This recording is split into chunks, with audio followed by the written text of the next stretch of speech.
live on the air. I'm Richard Saile. This is wild.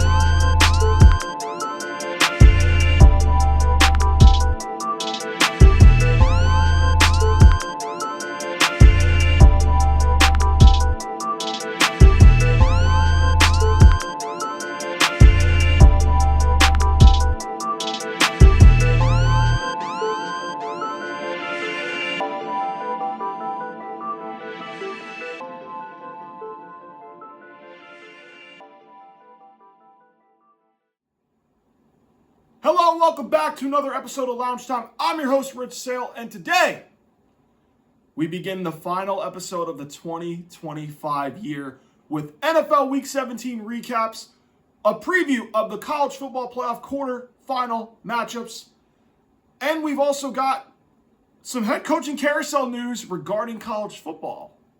Got you there a little bit. Thought it was NFL, but it's college football. Kyle Whittingham goes to the University of Michigan. That is a hire I do want to get into a little bit. It'll be towards the end of the show a little bit, along with some New Year's resolutions I have for this show specifically. I want to end it on a little bit of a high note with the new year, starting later this week. But let's get into the action. We had a lot of meaningful NFL over the weekend, and more teams are finally solidifying their seeding as we get into the last week of the regular season, starting this Saturday coming up, Week 18, and I'll go over the schedule a little bit in just a moment. But right now, we're at that point where if you're in the playoff hunt, you know you're going to be talked about until you're eliminated. Out that you're not in the playoff, we don't even talk about you till the offseason if you make a big move or not. Or if you hire a big-name coach, which could happen. This will be an interesting head coaching cycle. And then we get into that playoff discussion of who can be contenders.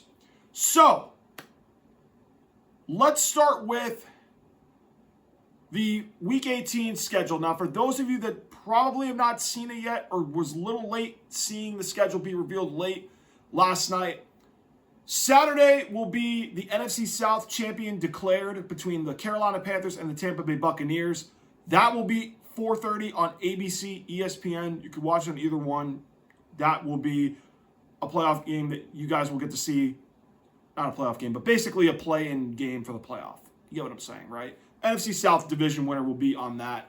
And then later that night on Saturday, 49ers Seahawks in 49ers this time, Santa Clara, because I'm getting the Super Bowl site for this year already. So I wanted to make sure I had it correct this time. It is in Santa Clara, the 49ers home stadium. So that will be at 8 o'clock following the Panthers-Bucks game on Saturday. So two meaningful games. Go to ESPN, which they wanted to show meaningful playoff games. I guess they wanted to get ahead of the curve and give the people some opportunities to watch playoff meaningful games. A little surprised, but that's okay. That's okay. I'm glad for the average audience that they get to see some playoff action, so that's good for them. And if I go down the list of the 1 p.m. games, there's not really much that affect the seeding so much. So 1 p.m., not a lot of games that jump out. 4:25, outside of the typical late West Coast games, it's the Lions-Bears, it's the Eagles-Commanders, it's Patriots-Dolphins, Bills-Jets, I know was up there.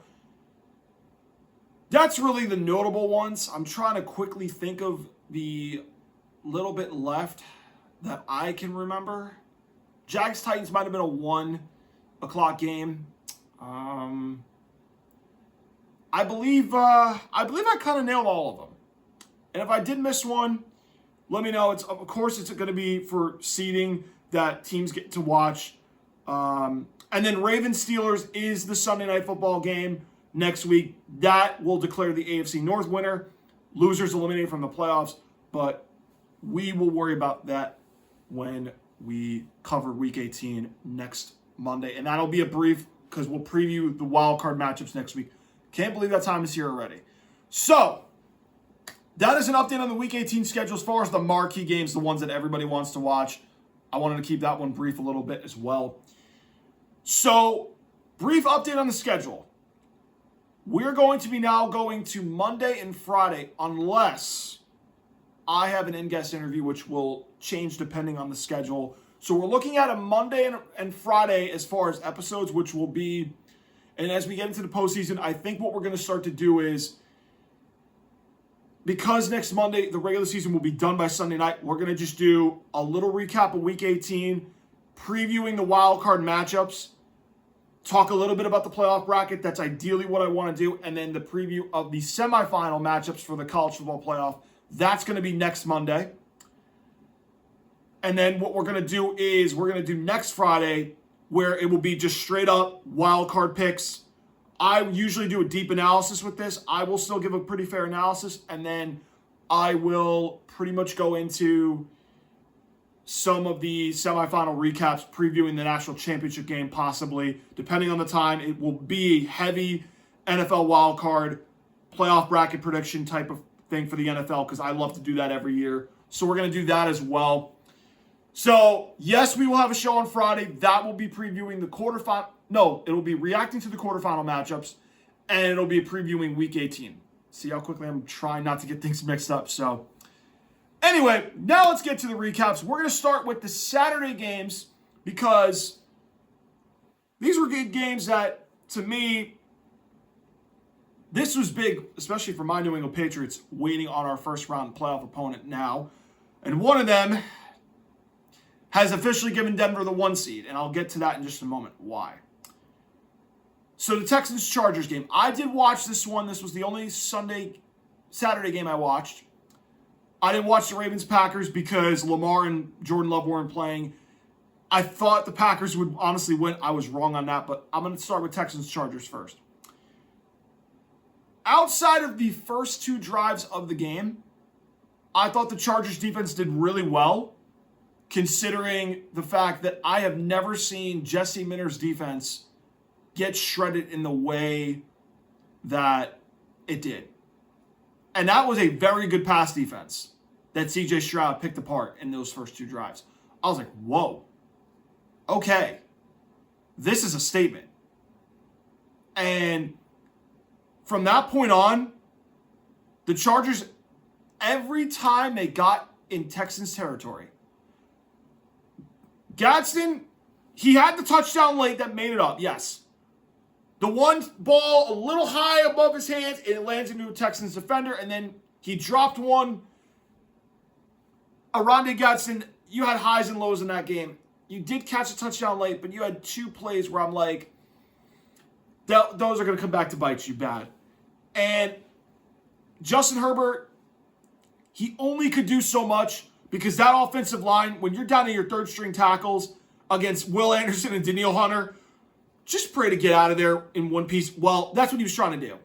And it didn't go so well for them, which I figured this was going to happen. That's why I liked the Texans last week when I picked the game. And honestly, I wasn't surprised at all from the Chargers standpoint. They did have some good drives they were able to get. They had the one big play to Quentin Johnson, which was nice. But this Texan offense, outside of the first 2 drives of the game, they really didn't do much. They kicked 2 field goals. And the missed extra point for the Chargers, that cost them too, because that would have been a 3-point game. But also Cameron Dicker missed a field goal right before the half that could have given the Chargers an opportunity to keep it close. But nope. They would have been down 1 if the kicker made the field goal at half. Nope, he missed it. And I was shocked that Badgley, now I'm mixing it up because he used to be on the Chargers, Cameron Dicker missed it like it was a chip shot. He missed it not even close. It was just off to the right. I'm like, wow, something's going on. So the way I look at it is the Texans stay red hot. Their defense is absolutely legit. The Chargers, they just want to get healthy for the playoffs. And the reason why I brought what I said earlier up is them giving Denver the 1 seed essentially is Justin Herbert's not going to play next week. They're going to rest him. Apparently, he's had problems with his hand, which I remember he had some pain in the beginning of the game. Even before that, though, I remember when the injury happened. So now I look at it like, all right, they just want to get him healthy for the playoffs. They don't want to get anybody else hurt, which they don't want to get him hurt specifically, which makes sense. They know they're not going to go anywhere higher than a 5 seed at best, which makes sense. So I'm not surprised by that. It sucks for me because now I know New England's guaranteed either 2 or 3 at this point. The question is, can they just beat Miami? Which I think they will. But it sucks because I wanted the Chargers to beat Denver to have a shot at the 1 seed. But it's all right. It's all right. It is unfortunately what it is. So, yeah, now I feel like the Chargers might be the Patriots' first-round opponent. And Trey Lance now starting against Denver, which I don't think Trey Lance is going to do much against Denver. So that's pretty much that small preview in a nutshell until Friday's show. Texans are trying to get the 5 seed, so they could be probably as high as maybe a 3. But I thought Jacksonville clinched the South yesterday. It looks like they did not. And I could pull off the playoff picture right now as we speak because I could have predicted that they did clinch the South, but it looks like no, they did not. Apparently, Jacksonville 85% to win the South. So they are hoping that the Titans somehow, some way can upset Jacksonville, but I wouldn't put all the eggs in one basket that way right now. So I'm going to say this. I hope that the Texans do get either the Steelers-Ravens winner or Jacksonville. Because I do think even as a wild card, they could still win a game. I do believe that. They could win 2 depending on the matchup they get. Denver, people forget, they played them close early, right? And they were one of the few teams that played Denver really, really tough early in the year. Week 8 around, I want to say. Week 9, you get the point. Let me save that for the playoff preview show. But I do think this team absolutely can still win a playoff game, even as a wild card. But I think the question is, who do they think they'd rather play? Jacksonville, who has had some games with them they've been close with this season, or who they beat the Ravens earlier, and the Steelers, who just absolutely are a shell of themselves. So, Ravens-Packers, we'll get into that a little bit. Derrick Henry, they finally learned how to use Derrick Henry, and 216 yards, 38 carries, 36 actually. 36 for 216 and 4 touchdowns. I'm glad John Harbaugh finally said, okay, I have to use Derrick Henry because my job's on the line. So, Derrick Henry continues to climb the all-time rushing leaders list. He passed Tony Dorsett, and I think now he's 3rd behind Emmett and LaDainian Tomlinson for most games with 2 or more rushing touchdowns. And that is a big milestone considering the fact that we don't see running backs do this anymore with the pass-happy era that we have been in for the last, we're going to say, 15, 20 years now. So that's pretty cool to see Derrick Henry have a crazy game with them. And it also shows the Packers' absence of Micah Parsons. That is a big deal with him, not just as a pass rusher, but to help the other guys in the run game kind of bottle it up. And now without Parsons, I think their defense is getting shredded both in the passing game and the run game. So Green Bay locked in as a 7 seed. They can't do anything. They're going to be playing either the Eagles or the Bears most likely in the wild card round. Now let's go to Sunday's action. Let's go to... I'm not going to go over my Patriots because we beat the Jets. I know Drake May had 5 touchdowns. It's nice. I will save a little something for a later game. Eagles-Bills we will be talking about. That's going to be up there too. Steelers-Browns, basically, I'm not going to talk much about Cleveland's side of things. We know this defense was really good. I know Garrett's 1 sack away from the sack record. I thought he was going to get it. But the Steelers seemed too focused on not letting Myles Garrett break the record instead of winning the game. And Aaron Rodgers, at this point, do we need to see this team in the playoffs? Like, this team is horrible. TJ Watt's hurt. Their offense is so unwatchable. I mean, See, I would make a joke with one of my friends right now that's watching this show, and I don't want to put him on blast this bad. But he had that look like, I hate passing, man. Like, I hate throwing the ball. Like, he had that look. I have never seen Aaron Rodgers throw so many balls into the dirt. And I'm like, are you really scared to throw in the middle of this defense to protect your touchdown-interception ratio? Is that what this is about still?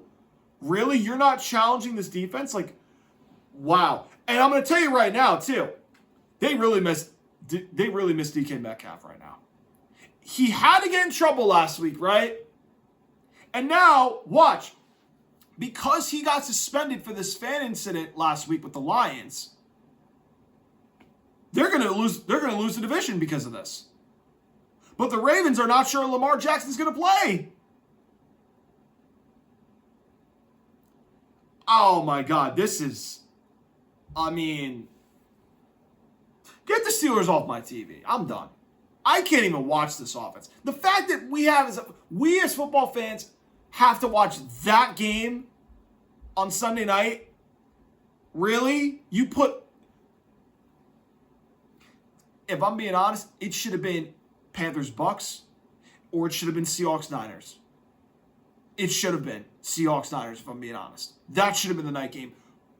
But I get it. They don't want to feel like they stay in the same location. But what do you care? You want the best game out there. But I absolutely despise this game being the night game. This should not even have been a night game. This should have been a 4:25 game. But NFL made the schedule, so I can't complain. But I can't stand watching the Steelers. I can't. Trevor Lawrence continues to stay rolling. This time, he ran the ball twice for 2 touchdowns. I think he might have had 3, and I want to make sure my stats are correct on this. Because I know he had 2 rushing touchdowns. He did, yes. I know he had the 2 touchdowns basically on read option keepers, where he kind of try to play that edge defender, kind of baiting ETN if he was going to run, play it, or if he's going to stay home on a contain. Nope, Lawrence kept it twice. So Trevor Lawrence using his legs, getting 2 rushing touchdowns. Jaguars defense playing really, really well lately, and that's an underrated unit for them that has helped them get on a winning streak. And Liam Cohen now, 12 wins in a rookie season for him as a head coach. That is really, really good for him. And honestly, Coach of the Year, what a race that's going to be going into the last week of the season. You've got Liam Cohen. You've got Ben Johnson of the Chicago Bears. You've got Mike Vrabel in New England. You've got Kyle Shanahan with Nick Bosa and Fred Warner out. And he's had injuries to George Kittle this season. Ayuk has completely quit on that team for $30 million a year, and he quit on them, and they're still winning games. And Brock Purdy, let me save that for the game, but Liam Cohen in Jacksonville is going to get a lot of consideration. 4 guys for 1 award. This is great going into the last week of the season. It's going to be tough to pick a winner because all 4 of those guys equally deserve it. I'm just going to say that right now. If it ain't one of those 4 guys, I am surprised. The 1 award, honestly, you can't go wrong with. All 4 guys, Ben Johnson, Mike Vrabel, Liam Cohen, Kyle Shanahan, equally deserve it. Any one of those 4, I am not mad whoever wins that because that is as wide open as it can get for that award. I don't care about the Tank Bowl. I really don't. Seattle, Carolina, with Carolina losing, playing Tampa next week, I don't want to make too much of a big deal. But Seattle continues to be great on the road. I'm not that surprised, but Carolina's defense, sneaky good. One of the top defensive coordinators, Gino Avero, they did a really good job kind of slowing down Seattle's offense a little bit at times. But then second half, they picked it up. Okay, I want to get to these 2 games. Eagles, Bills, and Bears, Niners, because these are the games everybody wants to hear about. First of all, thank you to the Philadelphia Eagles once again. Because they beat the Buffalo Bills. Their 5-year run of the AFC East supremacy is now over. New England, stand up. New England, stand up. We finally took back the AFC East. We took back what's ours. That's right. Now, let me say this. The Eagles I am not completely bought in their offense yet. 0 points in the second half. I think, what did they end up with for the second half yards-wise? I don't know if this is correct. Please, somebody make sure. I know it was definitely under 100 yards for the game in the second half, which this is the offense to me that is going to make them lose a playoff game at some point. And they will lose probably first round, because if you're looking at the wild cards in the NFC, the Niners and the Rams right now are really, really good. And I know the Eagles beat the Rams week 3. They have been a team, to me, that is just a completely different team than the last time that they met. And the Niners, listen, I mean, you want a little fuel from years past? I mean, that team wants to beat the Eagles, especially after losing Brock Purdy in Philly years ago in the NFC Championship game. They're going to want payback on the Eagles in their home stadium. That's going to be something that would be a fun, juicy storyline going into previewing Wildcard Weekend. My, oh my, that's going to be fun. But I will say this. I would take both of those wildcards over the Eagles. I still think this team is one and done in the postseason. The only thing the Eagles have going for them that, to me, will give them a chance is that defense. Vic Fangio is one of the top coordinators in football on defense. That unit, Jalen Carter, I mean, did you guys see that play where he beat the guard and sacked Josh Allen? Brady's like, yeah, this is why I'm glad I'm standing in the broadcast booth. I was like, I don't blame you, Tom, because that dude is, holy smokes, if he can stop getting in trouble, that defense is going to be great. Jalen Phillips, he was a key deadline acquisition for them at the trade deadline. That's going to be a great defensive line that's going to give them people problems. But again, Green Bay struggled against them, and they held Green Bay to 7. Chicago was able to run the ball on them. I thought Buffalo would run the ball on them too, but they didn't really have crazy big runs, and that's what the Eagles learned from Chicago on Thanksgiving, the Friday after Thanksgiving, Black Friday, where Chicago just ran the ball down their throat. But the Bills, I thought they would kind of follow that same formula. They tried to, and they couldn't really run the ball much. And then the Josh Allen scramble, which we're going to get into a little bit, that was a big play in the game. But that 2-point conversion, which we'll save on more on Buffalo's side, that Eagles defense, the only hope they have to make a deep run is that defense.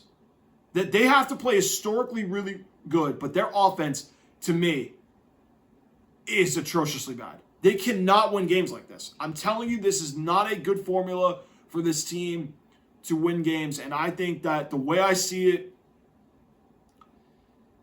I would take both NFC West teams in the wild card. Whoever doesn't win that division is going to still beat them in their home stadium. The only thing you have to hope for is you have a good enough game plan to limit that pass rush. And that secondary with DeJean and Mitchell is really, really good. And Bond in the middle is a really good inside linebacker. I think you're going to have to find ways to test that secondary a little bit and to get the ball out quick with those front 4 guys, because they can get after you. And Fangio never really, he blitzed a little bit more than he usually did early in the season. Now he's back to not really blitzing much, relying much on coverage with the 2 corners. I think that's going to be the key to beat this team, because the way they were covering those Bills receivers was phenomenal. And I think that defense will help them win. They could win a playoff game, but they are not going that far. And I love how, this is what makes this show different. I love how the national media pundits think that this team is going to just somehow be a team that is going to win a playoff game, can make a deep playoff run, can still make the Super Bowl, yet you completely ignore what the real casual fans know, the real football fans see. They don't have an offense that can move the ball at a consistent level that, to me, can win them in the playoffs. And that's why I can't wait to see who they get first round, because I'm going against Sirianni in them. I am. And I don't care if, I seen him shit-talking Bills Mafia, which, listen, I'm happy they got the Bills guaranteed to go on the road in the playoffs. I'm happy about that. But I'm a real one, too, where I'm like, listen, you won because of a missed 2-point throw by Josh Allen that very rarely happens. And that team, again, I know they're 12-4, or 11-5, I should say, rather. And I get it. They're the Super Bowl champs until somebody knocks them off. But I know what I'm saying. This offense is bad. This offense is bad. And I know Lane Johnson was out. I get it. But I'm not sold on this team still. And I don't care if Eagles fans get mad at me for this. I have a few friends in college that are Eagles fans and that might disagree. I don't care. I'm calling it like I see it. This is why I love doing my show too. I can call teams like I see it, and if I'm wrong, I'll admit I'm wrong. But I'll tell you what, you're not going to be able to let me not say that I can't call what I say.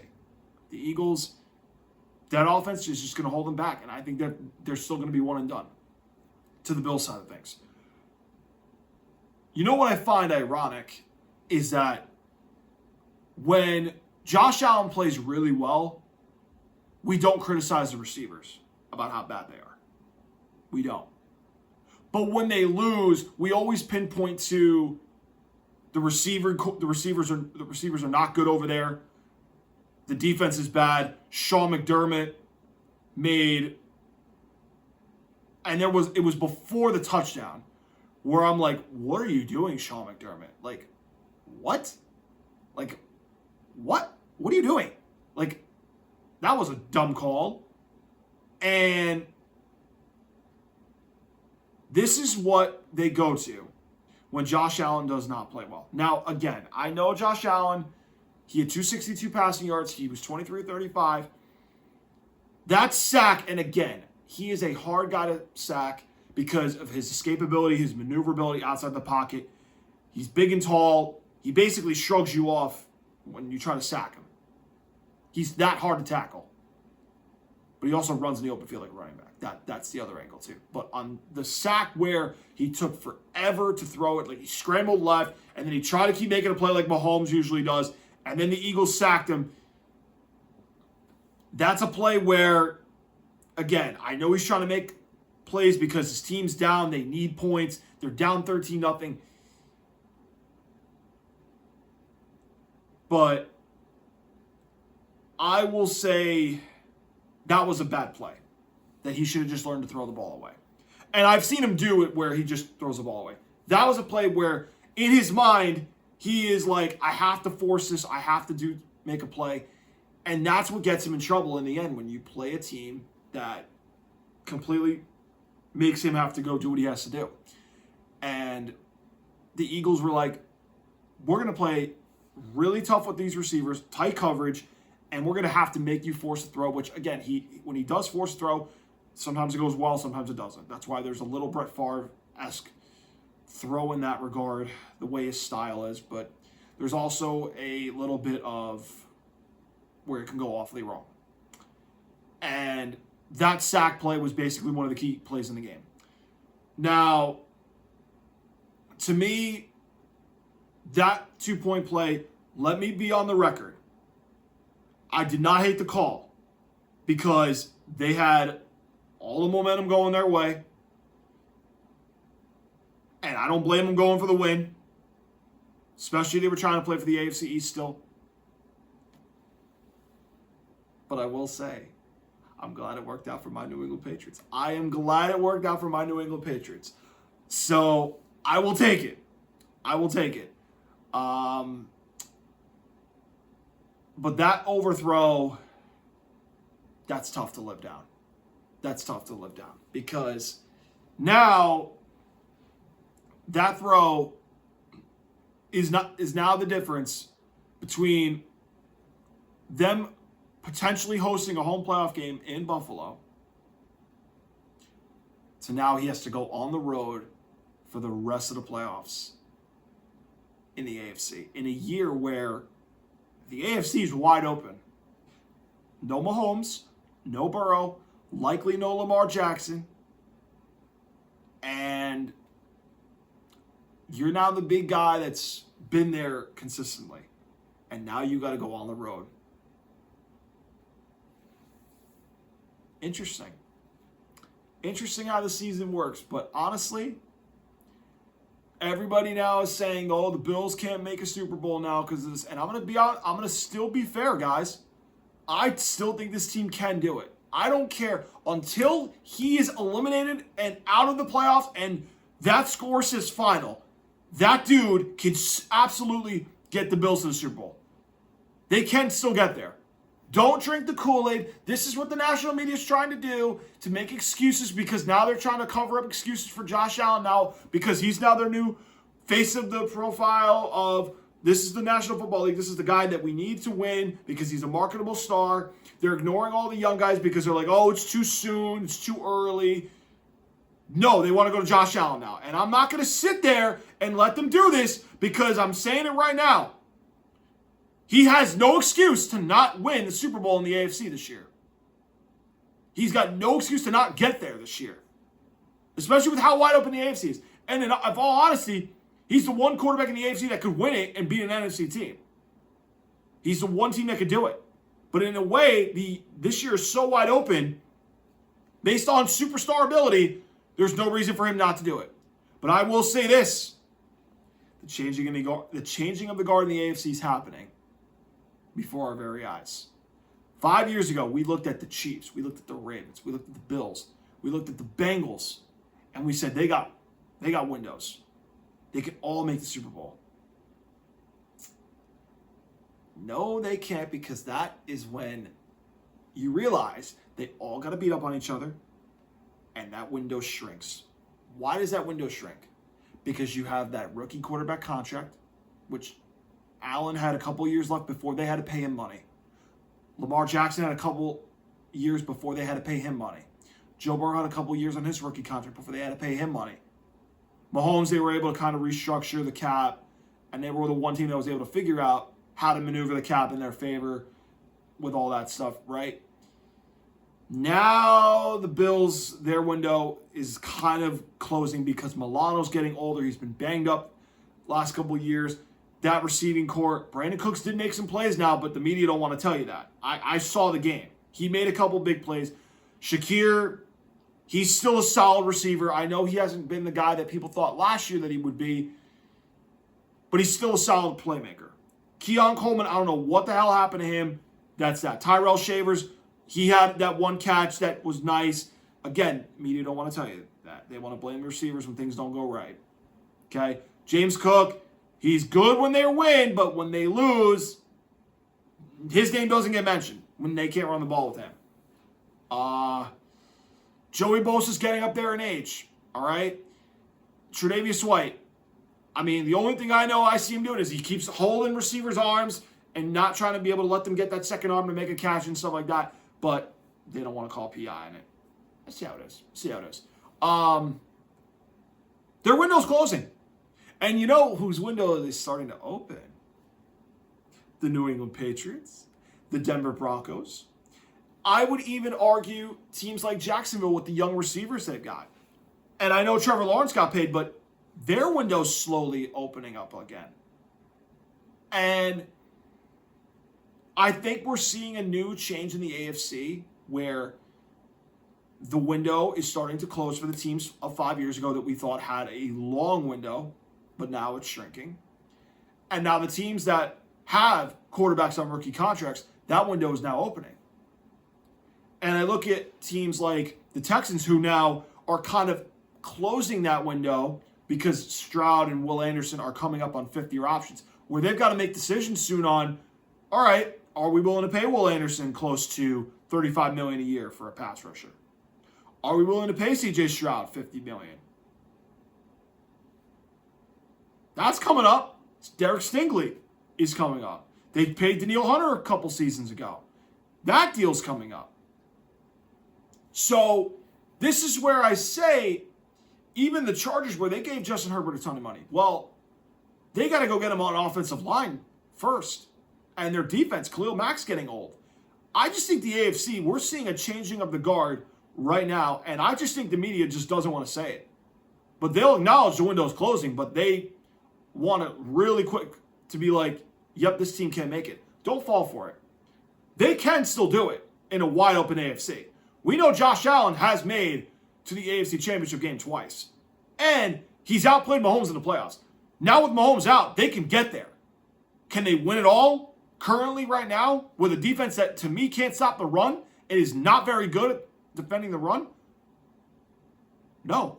But this is where, okay, you're going to have to find a way to solve it in the playoffs, which I hope doesn't happen against my New England Patriots, but we'll worry about that if we play them.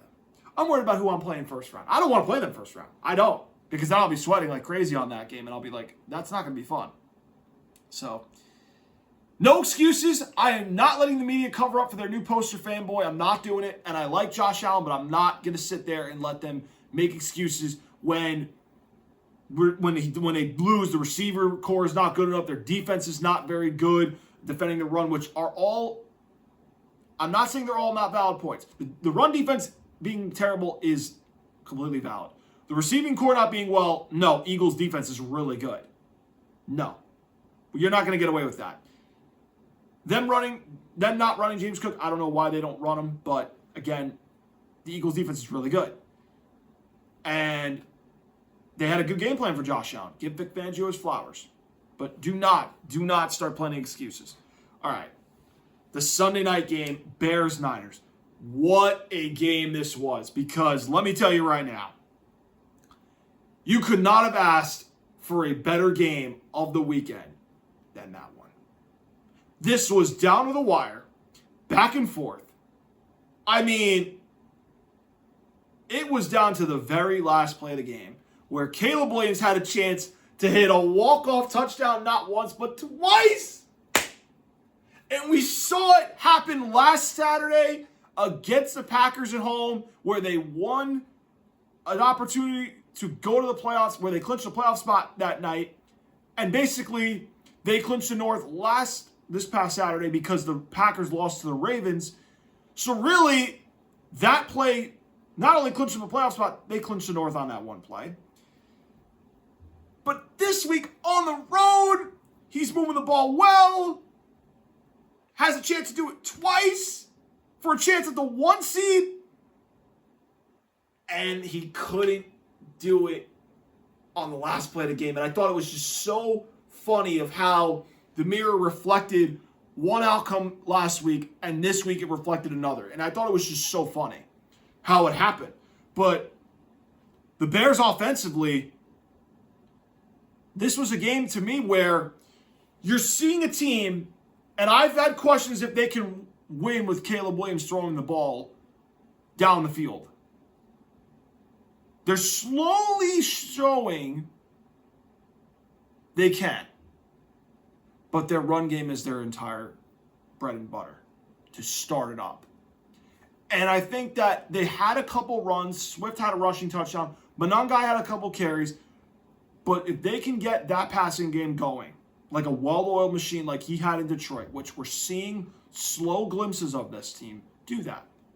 This team could, in all likelihood, they could host the NFC Championship game at times. That's the ceiling for this team. I don't know if they can get to the Super Bowl because I feel like, to me, this team, they are young. I do like Dennis Allen as a defensive coordinator, but I think they have too many holes on that defense, as witnessed last night, to me, where I don't think they can get to the Super Bowl because of the holes in their defense. I think Caleb Williams, to me, is slowly ascending, but he's not ascending to that level where you can win a Super Bowl with him. You could definitely win multiple playoff games, but I don't know if you can win a Super Bowl. I don't think you could beat a Seattle yet. I don't think you could beat the Rams yet. Because I also know what Caleb Williams was in college. And those of you that watch Caleb Williams closely, he did struggle against Utah and Kyle Whittingham's defense. We'll get to Kyle Whittingham in a moment. He struggled against Notre Dame. He struggled against Washington his last year at USC. He had games where he did not play well against top-notch level defenses.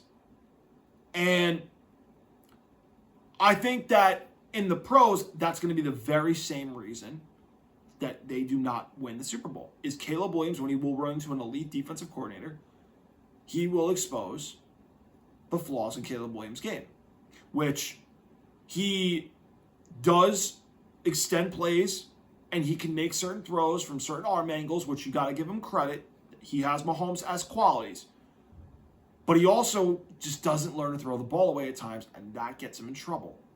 Or he misses a guy late, and that's the next thing in his game he's got to work on a little bit.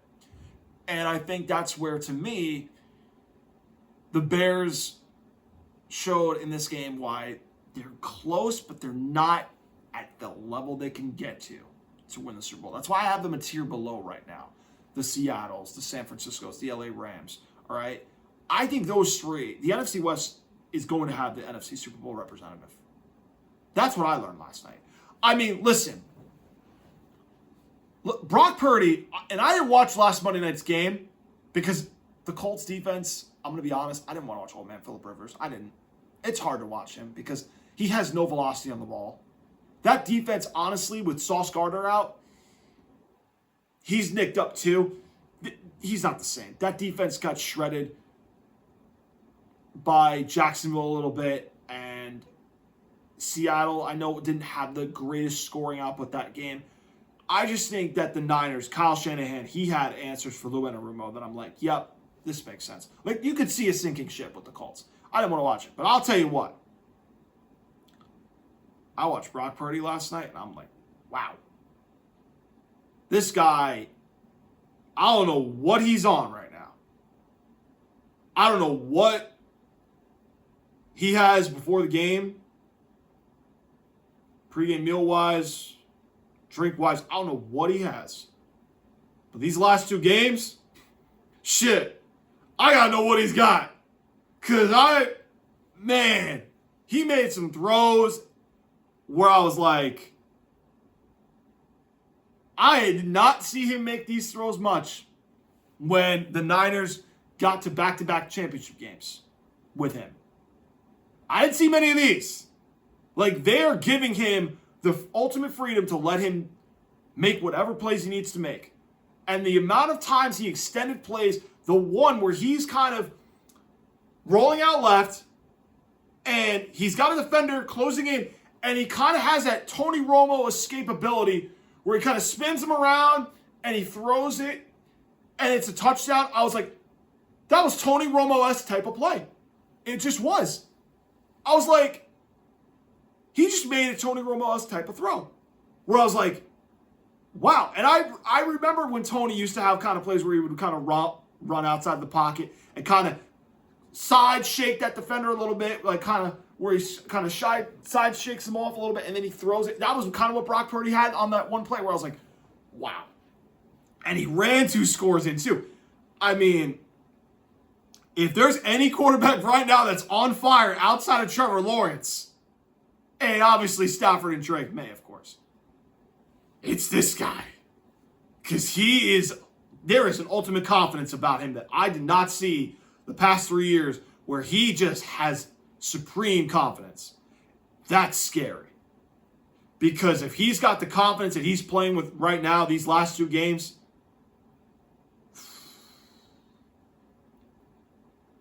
they're going to be a tough out.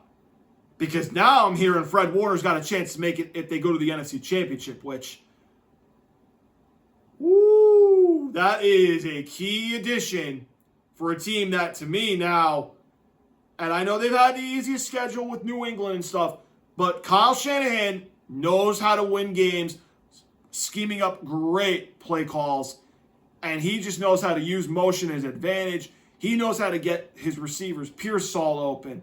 He knows how to get George Kittle open. He knows how to get McCaffrey the ball. He knows how to do it. And Trent Williams was our first play of the game. This is with Trent Williams out for the first play of the game, which was a pick 6 by Purdy. And he was unfazed after that play. That game taught me a lot about him. And honestly, the NFC West, I mean, whoever wins that division, you're likely going to be facing those 2 teams that don't win the division in the playoffs, in the divisional round, in the championship game. Because I'm telling you right now, if the NFC Super Bowl representative does not have an NFC West team, I will be 100% shocked right now. I would be. Because the NFC West now is establishing themselves as the best division in football with those 3 powerhouses all looking really good right now. They all look really, really good right now. They do. They do. And Kyle Shanahan, Mike McDonald, Sean McVay, all great head coaches right now. all great head coaches that have done well for their teams. And in my opinion, 2 of those 3 know how to win in the playoffs. Now, Mike McDonald, we're going to see how he does in the postseason. But he's got a good defense over there in Seattle. And he's won 10 games back-to-back years, which is very hard to do in this league. That's why they got 3 elite head coaches right now in the game. And I think that division, if that's not the best in football, you got to really, really tell me what it is. And I need a better argument than that because I don't know what you got for me there. All right, so what we're going to do is we're going to go over the college football playoff quarterfinal picks. I'm going to pick the games. Then we're going to go into Kyle Whittingham going to Michigan because I want to talk about that a little bit because I really like that hire. And then we're going to go over small New Year's resolutions for the show that I want to share with you guys. By the way, I hope you guys enjoyed your holidays with your family. I'm sorry I forgot to mention at the beginning of the show. Just have a lot to cover, and I want to cover it today because we had a jam-packed weekend. Let's go into the first quarterfinal matchup for college football playoff, Miami and Ohio State. Number 10 Miami, number 2 Ohio State, where Ohio State is now 9.5-point favorites. The over and under is at 40.5 points. Ooh, that feels low.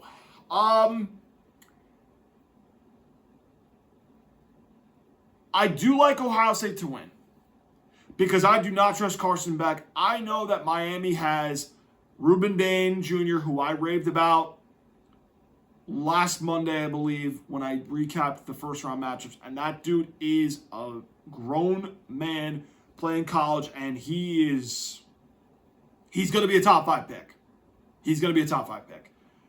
And Ohio State, I think, to me, is just going to have answers that they're going to be able to kind of handle him, where he's not going to be a non-factor. A&M, I know they had an all right offensive line. I didn't think they had the answers to handle him yet. Ohio State has the guys to do that. They do. And I think that Carson Beck is going to make turnovers in this game that Ohio State's going to cash in on, and that secondary is elite. That linebacking core is elite. That defense is elite. And if I watch Carson Beck struggle on the road in Texas A&M, where it came down basically to a jet touch pass play to Malachi Toney under 2 minutes to go to win the game, what do we think Matt Patricia is going to scheme up against Carson Beck and Ohio State? I don't think Miami's got the guys on offense to go score with them. Ohio State's going to score on Miami. Jeremiah Smith's going to get touches. Cardinal Tate's going to get touches. I think that Max Clear, the tight end, is going to have some plays. I think this kid, Jackson at running back, he's going to get some carries where he's going to make some plays. And Julian's saying, I know this is his first big game. I know it is. I think he's going to make a couple plays in this game more than Carson Beck is. And I'm going to be honest with you, I kind of like the under in this game. I think this is a game where I think the defenses dominate. I think Carson Beck is not going to make enough plays. I think Julian Sain outduels him as far as making the little key plays in the game to win. And I like Ohio State to win. I'm going to go, ready for this, guys? This is a low-scoring game. All right, and this is going to be a really low-scoring game. I've got Ohio State winning 20-13 on Miami because I just think that this game is going to be low-scoring, and it's going to come down to some defensive touchdowns. It's going to come down to, can an offense generate a long drive and score? And I think Ohio State plays that game well. Give me Ohio State to win over Miami 20-13. Low-scoring game. I wanted to go lower where I could see a 17-10 type game, but I'm going to go 20-13 because I do think somehow, some way, Ohio State's going to get a pick six on Carson Beck. Remember when I said this, okay? Now we go into the New Year's Day games where number 5 Oregon, now, by the way, Miami, Ohio State's going to be the Cotton Bowl. So that's in Jerry World. These are all neutral site games, by the way. And I'm trying to remember all these sites. Now we're going to go into number 5 Oregon travels to the Fiesta Bowl in Arizona, I believe, where it's number 4 Texas Tech is technically the designated home team, but it's neutral site games, okay? Where Oregon is now a 2.5-point favorite. The over and under is at 51.5 points. Woo! No, this is high. No. Really? They think Oregon's going to score on this Texas Tech defense? And I know Texas Tech They're not bad offensively, but are they really a team you think could put 20 on Oregon that easily? No. I'm not there. No. Another one. And I know I hate betting unders, but if there's a game I like where I'm going to do it, I got to call it what it is. Give me the under. Give me the under 51.5. This is way too high. Way too high. Now, I know Oregon, they got playmakers. DeCorian Johnson kind of cooled off since the early bit of the year. I know they got playmakers, right? I believe Evan Stewart's still there, right? I know Dante Moore's projected to be a top 3 pick in the draft. I know. But to score on this Texas Tech defense, which, by the way, talk about NIL money, they had a lot they spent on their team. Almost like Ohio State last year when they won the championship, right? But they got guys, David Bailey, Romello Height. I mean, they got the big defensive tackles. I forgot their names. Okay, Jacob Rodriguez up there for the top linebackers award, the Buckus Award, right? He was up there almost for the Heisman. That's what I meant to say, okay? This defense, man, that front seven. Listen, Oregon loses when they got a team that can out-bully them.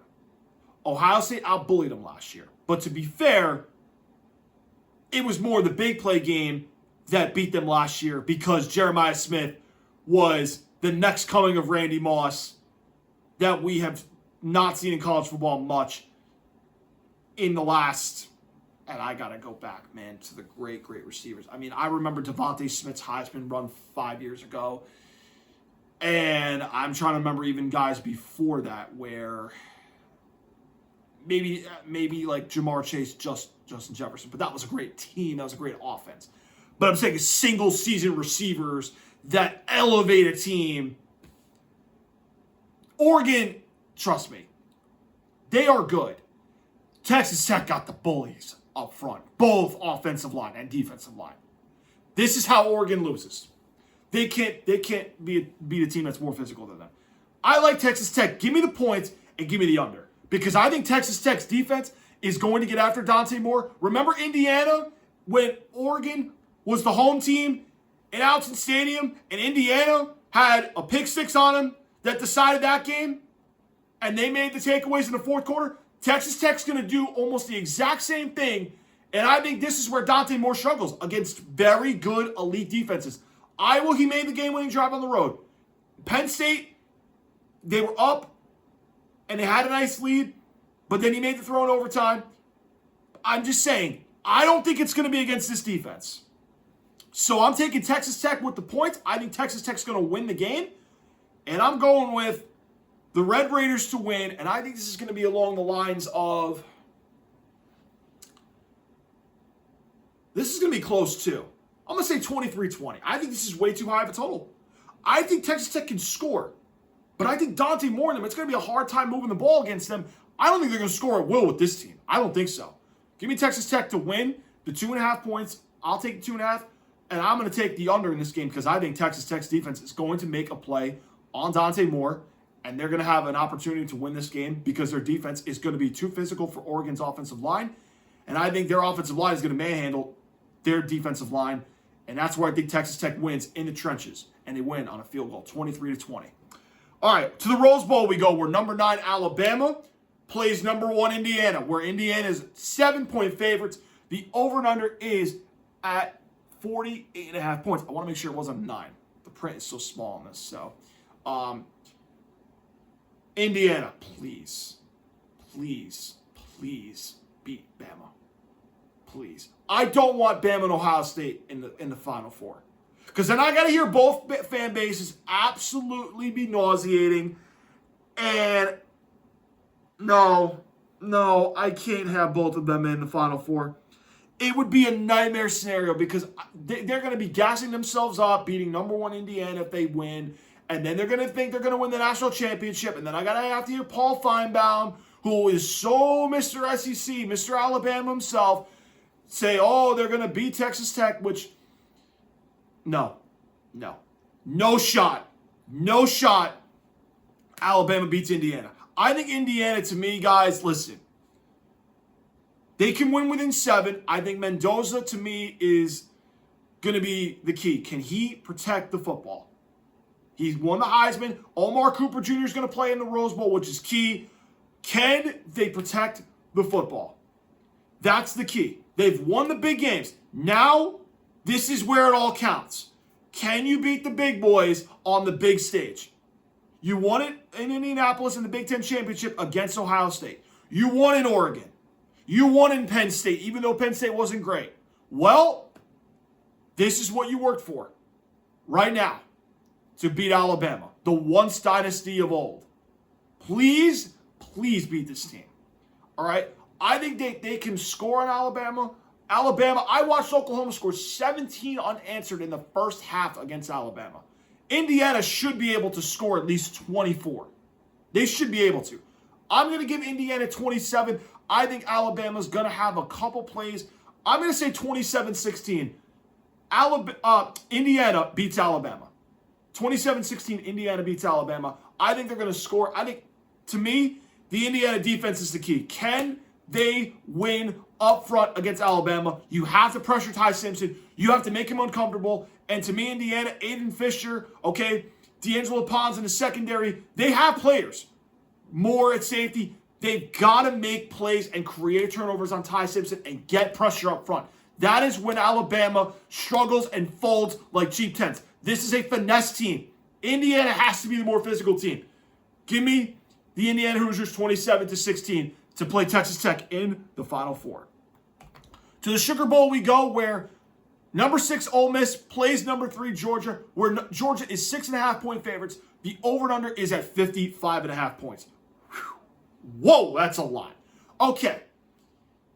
Early in the year, Georgia won, and they came back. But remember, Lane Kiffin was coaching that game. And I know that Charlie Weiss Jr. is the offensive coordinator. He's still there. I know Pete Golding, the defensive coordinator, is still there. I know he's the head coach now. But Lane Kiffin being the head coach over there, I think is going to play a role in this matchup. Kirby, Smart, they are, especially at the site of the game where I think it might have been, it was the Sugar Bowl last year. I remember. At the site of where their season ended last year. You think Georgia's losing twice? No way. No way. No shot Ole Miss wins this game. No shot. This is my guarantee of the entire slate. Georgia will beat Ole Miss, and I am telling you guys right now, this is my most confident pick of the entire slate. I think Georgia can hang, and again, I know they're having trouble scoring too, so I'm going to say, I want to be careful with what I'm saying too, because I really do think Georgia wins this game. I do. I don't know if they're going to put up 30, but they can. Because I don't know if Ole Miss's defense is that good. I think Georgia wins 30-17 on Ole Miss. I think that they're going to get to 30 points. If they were able to score 24, 27-ish on Bama, I think they could score 30 on Ole Miss. I don't think Ole Miss's defense is really that great now. So, and I think Trinidad Chambliss, he's going to make some plays. That offense is going to score a little bit. I don't think they're going to score to beat Georgia. And to me, they don't have an offense to me that can outscore Georgia. And I don't think Georgia loses twice at the same place they lost last year. Georgia will beat Ole Miss 30-17 and will beat Ole Miss to go on and play Ohio State in the college football playoff semifinal. Guarantee Georgia beats Ole Miss. I'm calling it right now. This is my lock of the entire slate for college football this New Year's matchups. No shot Ole Miss beats Georgia. I'm so confident Georgia beats Ole Miss. And by the way, I'm not a Georgia fan. I'm just saying, it's my favorite play of the entire weekend. Georgia beats Ole Miss. My favorite pick of the weekend. I just think they beat Ole Miss. I do. Okay? All right. Those are the college football playoff quarterfinal guarantees. All right. I want to talk about briefly Kyle Whittingham going to Michigan. Because I think what gets lost a little bit is we pay attention so much to these big schools with the big NILs. Because why? They can get their rosters crazy. They can have a better chance to retain their guys. But also because they're so consistently good and they make the playoff. What I think we lose sight of in today's world is a lot of these schools that really don't have the most resources but are consistently really good. But just don't get the credit and recognition that they do because they're not in the Final Four. They're not in the 12-team playoff now. And one of those teams was the Utah Utes. And if you guys think about it, think of the coaches that this university has had the last 25 years. You had Urban Meyer, and you had Kyle Whittingham. And there's probably one more I'm missing. I just don't remember who it is, but it was definitely before Urban. Because I know Urban was at Bowling Green, then went to Utah, and then went to Florida. And then Whittingham took over. Okay? But think of what Utah has had the last 25 years. You had Urban Meyer, and then you transition to Kyle Whittingham. And Kyle Whittingham was Urban Meyer's defensive coordinator at Utah when Utah was really good, when they had Alex Smith. Now, Utah had some key bowl wins, beating Alabama in the Sugar Bowl, I believe it was 2009. That was a big win at the time. Okay? They were the ones that beat Caleb Williams and USC a couple years ago twice, one of them in the Pac-12 championship game, but they had to lead on Ohio State, and that's the game when Jackson Smith and Jigba went absolutely crazy, and we all knew that game he was going to be a first-round pick. We all knew it, okay? But I think what we lose sight of and we gloss over too much is how consistently well Utah has been with that man at the helm. And how they never really had insane resources that he now gets at Michigan. And I watched the introductory press conference. I watched clips of it on X and YouTube. And I can't help but root for the guy. I think he's going to do really well at Michigan. I really do. I think people are saying top 10 coach right now in college football. You're not going to get a fight out of me on that. I just think because, again, when we look at him not being able to get to the playoff because of Utah and that fact they don't have the resources like Oregon with the Nike money, Texas with that oil money, Ohio State, Michigan's, right? Now he's got the Michigan job where you're going to get money. You're going to get any recruit you want in the country. You got the resources. Great academically. You're going to get the guys. That, to me, is where I think Kyle Whittingham saw an opportunity like, hey, Utah does not think that I'm going to be coaching long. They're tired of waiting on me to retire. So I'm just going to step down, but I'm not done coaching. I want to go somewhere where I can continue. And Michigan came calling. And I thought, to me, that was, honestly, that was a great hire for Michigan. And they were having a hard time getting a coach. And honestly, when I look at Penn State with Matt Campbell, I thought the same exact thing. Great hire, because Matt Campbell at Iowa State did really good things. They just didn't have the crazy resources to be able to consistently make the playoff. But he did a damn good job at Iowa State. Damn good job. He had some key wins against Oklahoma, when Oklahoma used to always go to the Final Four. And I think the Big Ten, man, I mean, let's look at this for a minute. You got Oregon with Dan Lanning. You got Indiana with Kurt Cignetti. You got Ryan Day with Ohio State. You got now Kyle Whittingham taking over Michigan, which he's not going to be there long, but he's going to make them really, really competitive. Because now they're going to go get any recruit they want because they got money. You now got Matt Campbell at Penn State, who really, really did a good job with Iowa State. And he's going to be able to turn that program around. Okay? If Nebraska could ever get things right under Matt Rule, who knows? But now, again, a lot of quarterbacks enter the portal, Dylan Raiola being one of them. Now they're back in the market for a quarterback again, right? I mean, Iowa's always somehow competitive with Kirk Ferentz on defense. They just don't have the offense. Washington, DeMond Williams Jr., really good. I mean, the Big Ten is starting to get, the top is starting to get better. And I know it's not SEC level good. That's what ESPN and them want to make it seem like the SEC is the super supreme conference. Well, the Big Ten's had two of the last national champions. And for the record, Ohio State and Michigan have both beaten SEC teams along the way. Okay. So, listen, the Big Ten is going to be very exciting. And I think the top of the Big Ten is going to get better slowly but surely. Because now those teams are going to have guys that are going to be really, really good. I think the Big Ten is going to be fun to watch.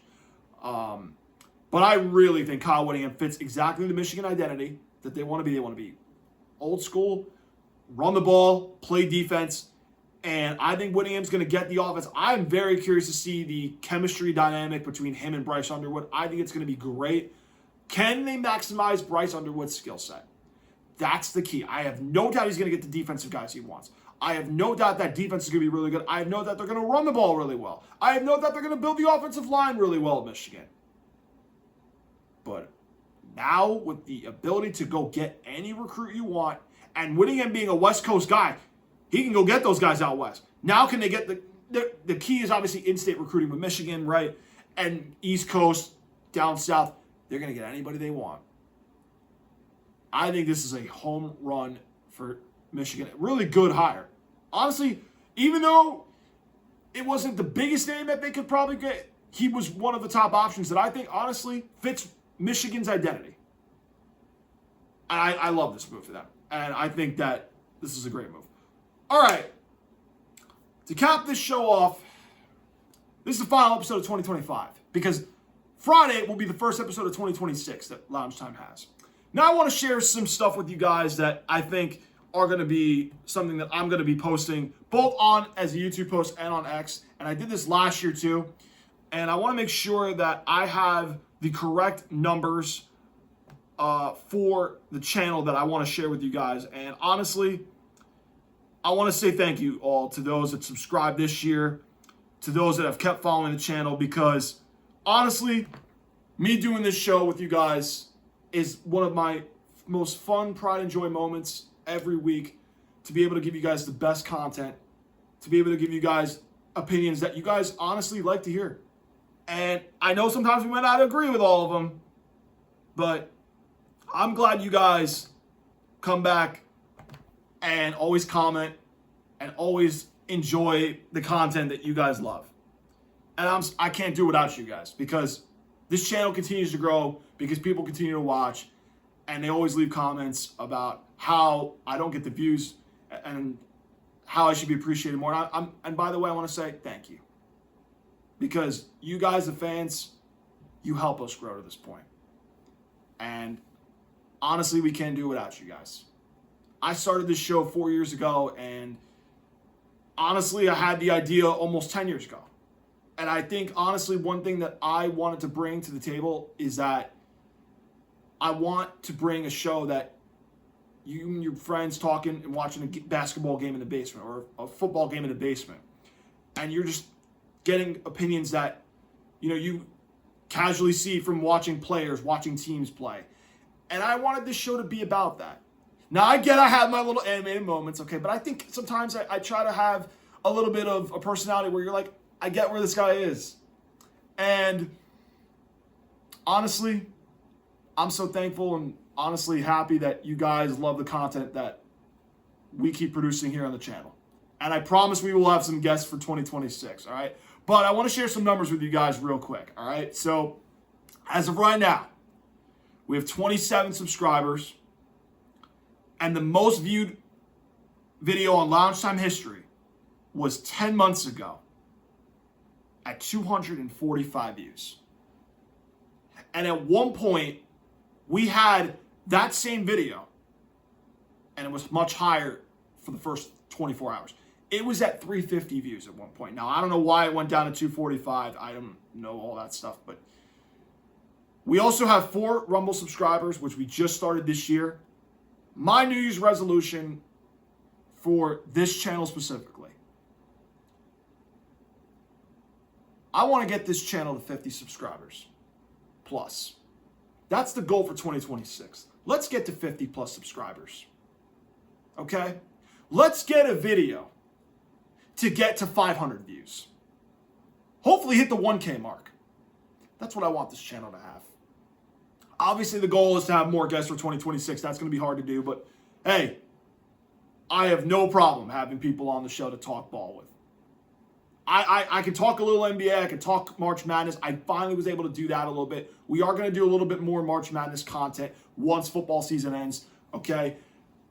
But I'm also exploring some new ideas, honestly, for the show that I didn't really think about doing the last, now I'm approaching, 4 years that I've done this show, releasing it on a consistent basis, but I've done this for 5. I've also thought about some other ideas about what I want to do, and I'm curious what you guys have in mind, okay? But I was thinking a little bit of potentially going over potential free agent fits, maybe a small little episode in March, maybe potential mock drafts where I usually do one before the draft, but I might do a couple of ones, maybe one before free agency, maybe one the week after free agency kind of calms down a little bit. I could probably react to some highlight tapes from some players at their pro day, okay? Because I don't buy in the combine 40 time, okay? I'm exploring new ideas that I want this channel to grow with, and I can't do without you guys. So from the bottom of my heart, thank you to the loyal subscribers that have stood with this channel, and we cannot grow without you. So I'm challenging myself for 2026, my New Year's resolution for Lounge Time. Let's get to 50K. Well, not 50K. That's a stretch. Let's get to 50 subscribers. Let me say that again. Let's get to 50 plus subscribers. 50 plus, I said now. Let's get to 500 views on a video for 2026. And I'm going to get some new ideas, hopefully, that are going to grow this channel. But we need to grow the community more. And I'm hoping to kind of get a lot more Rumble subscribers, which is tough because I just started this in August over there. But I want to grow this channel. I want to grow this community for 2026. All right? And I promise I will work on getting these shows mostly to under an hour. I know this one was a little long today, but we had a lot to cover. I had a lot to talk about. Plus being off a week, I got to get back in the rhythm a bit. But thank you guys so much for tuning in to Lounge Time. Hope you guys enjoyed the video. Make sure you guys hit that like button, hit that subscribe button, hit that notification bell, so that way you guys can get all the latest content going into the playoffs starting next week. We're going to have guests talking about the playoff bracket, their predictions on who they think is going to win the Super Bowl, some of their thoughts on some of the teams left in the field, and we're going to have some March Madness content following the NFL season you don't want to miss. We had a great March Madness episode last year when I reacted to the bracket and gave my picks. That's going to be fun to watch too, heading into 2026. The new AP poll, I'm going to have, my poll is going to be next week. Okay? I got to put it together again. You can also follow me on Rumble. Guys, all you got to do is just hit that subscribe button on Rumble or that follow button on Rumble, and you guys will get all the episodes followed there. You can also follow me at LoungeTime Pod on X, where if you have a tweet for me to answer on the show, I'll answer it. Just kind of tweet at me, say, can you talk about this on Lounge Time? Or just tweet at me. I'll give you a couple seconds of fame and I'll shout you out, all right? Guys, thank you so much for tuning in to Lounge Time. Hope you guys enjoyed the video. I will see you guys on Friday where we break down the quarterfinal matchups for the college football playoff and we preview NFL Week 18. Until then, have a happy new year and I'll see you guys in 2026.